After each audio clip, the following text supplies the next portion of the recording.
बलोचिस्तान के सिक्योरिटी इदारों पे डिपेंड करेगा। हम देखते हैं, अब देखना ये होगा, अब नजर रखनी होगी कि क्या इस जोड़े का बदला भी कत्ल होगा, फांसी होगी या नहीं, क्योंकि मेरे इस्लाम के अंदर खून का बदला खून है। मगर अब देखना है कि जो कुरान पाक का फैसला है, जो इस्लाम की किताबों में लिखा गया है, जो हदीसों में लिखा गया है कि अगर कोई किसी का कत्ल करता है तो उसका बदला कत्ल, चोर अगर चोरी करता है तो उसका हाथ काटा जाता है, अगर कोई ज़िना करता है तो उससे संसार किया जाता है।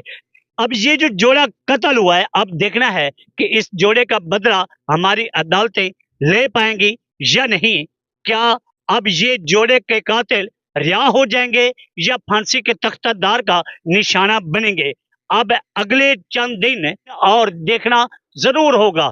जाके रहिए, उस जोड़े कत्ल का बदला लेके रहिए। अल्लाह हाफिज।